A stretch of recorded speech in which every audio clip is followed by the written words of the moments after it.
আসসালামু আলাইকুম প্রিয় দর্শক। একটা খবর, এক্সক্লুসিভ খবর, মানব জমিন থেকেই পড়ছি। মানব জমিনের খবর, পিস্তলের ভয় দেখিয়ে তারেক রহমানকে সাজা দিতে বলা হয়।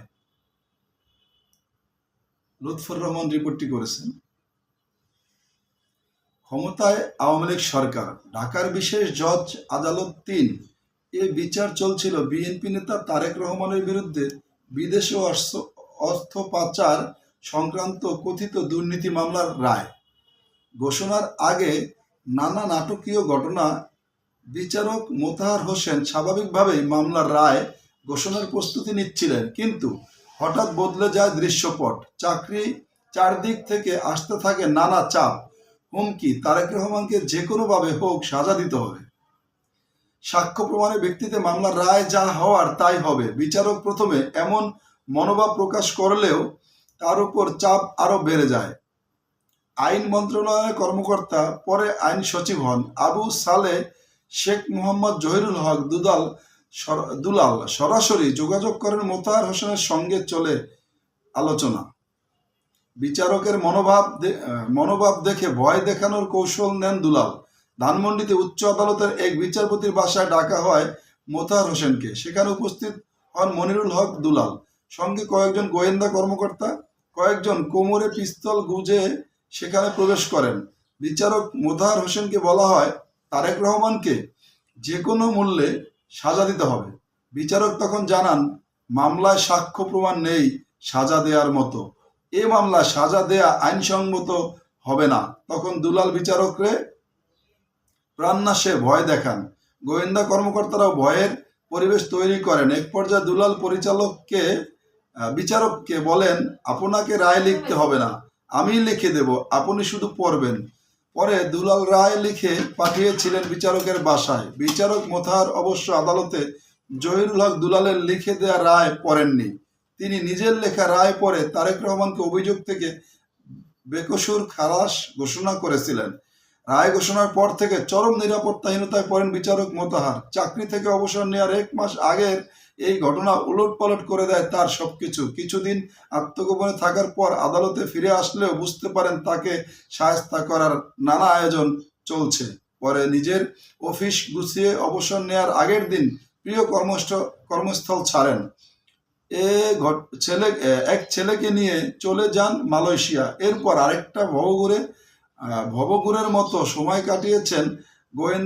গোয়েন্দারা পিছু নেয় এক স্থানে বেশি দিন থাকতে পারেননি এক দেশেও।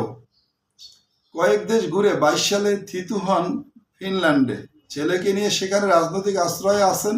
5ই আগস্ট ছাত্র জনতার অভ্যুত্থানের পরে দেশে ফেরার চিন্তা করছেন বিচারক মোতাহার হোসেন। হোয়াটসঅ্যাপে মানব জমিনের সঙ্গে আলাপকালে তিনি জানিয়েছেন, রায় দেওয়ার আগে পরের দুর্বিষহ পরিস্থিতি। দ্বিতীয় দফায় আওয়ামী লীগ ক্ষমতা আসার পরপরই চুয়াডাঙ্গায় দলটির নেতাদের বিরুদ্ধে একটি মামলার রায় দিয়ে হামলা শিকার হয়েছিলেন। পরে 41 দিন আত্মগোপনে থাকতে হয় তাকে। 4 বছর আগে বাংলাদেশকে তার স্ত্রী মারা যান, তাকেও দেখার সুযোগ হয়নি। 2 ছেলেকে নিয়ে মোতাহার হোসেন স্ত্রী দেশে ছিলেন। নিরাপত্তাহীনতার কারণে তাদেরকেও এক জেলা থেকে আরেক জেলায় ঘুরতে হয়েছে। 13 সালে 7ই নভেম্বর বিএনপির ভারপ্রাপ্ত চেয়ারম্যান তারেক রহমানের বিরুদ্ধে করা অর্থ পাচার সংক্রান্ত দুর্নীতি মামলা রায় ঘোষণা করেন বিচারক মোতাহার। কোনো অভিযোগ প্রমাণিত না হওয়ায় রায়ে তিনি তারেক রহমানকে খালাস দেন। দর্শক, চিন্তার বিষয় হচ্ছে বিচার বিভাগ স্বাধীন। আমরা জানি আওয়ামী লীগ কথিত স্বাধীন করেছিল। বিচার বিভাগকে স্বাধীন ও সার্বভৌমত্ব রক্ষায় কাজ করতে হয়। আপনারা জানেন বাংলাদেশের না, যে কোনো দেশে একটা বিচার বিভাগ স্বাধীন থাকা উচিত।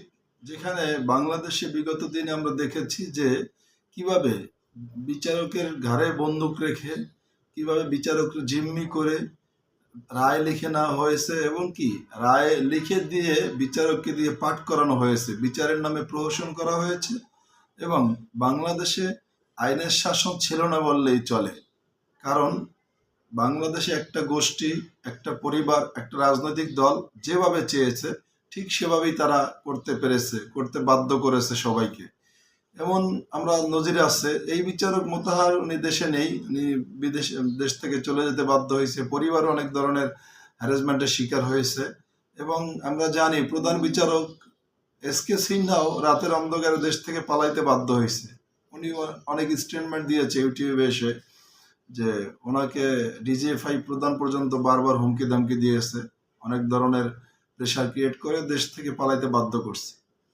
তো এই ছিল গত 15 বছরের বিচার বিভাগ স্বাধীন নামের প্রহসনের বিচার। এমন বিচারে তারেক রহমানকে একাধিক মামলায় সাজা দিয়ে দেশের বাইরে রাখা হয়েছে, কারণ তিনি তার প্রতিদ্বন্দ্বী মনে করেন তারেক রহমানকে, কারণ জনপ্রিয়তার দিক থেকে তিনি শেখ হাসিনা তারেক রহমানের কাছে জিরো। সেই দিক থেকে তারেক রহমানকে দেশের বাইরে রাখতে পারলে বিএনপিকে দামায় রাখা যাবে, এমন চিন্তা ভাবনা থেকেই শেখ হাসিনা এই ধরনের, শুধু একটা না এরকম অনেক মামলা আছে। আমার মনে হচ্ছে রাজনৈতিক রাজনৈতিকভাবে প্রতিহিংসার শিকার তারেক রহমানের থেকে এই দেশে গত 15-20 বছরে আর কেউ হয়নি। একমাত্র তারেক রহমানই সেই ব্যক্তি যিনি সর্বোচ্চ ত্যাগ স্বীকার করেছেন এবং সর্বোচ্চ শাস্তি পেয়েছেন, যার জন্মভূমিকে বাংলাদেশে থাকতে দেওয়া হয়নি, মামলার নামে প্রহসন করে দেশের বাইরে রাখা হয়েছে। তিনি তার অসুস্থ মাকে দেখতে আসতে পারেননি, তিনি তার ভাইয়ের লাশের সাথে আসতে পারেননি, আমরা দেখেছি। সুতরাং এই বাংলাদেশ গত 15 বছরে কি হয়েছে আপনারা দেখেছেন, এখন সবকিছু চলে আসতেছে প্রকাশ্যে। ধন্যবাদ সবাই।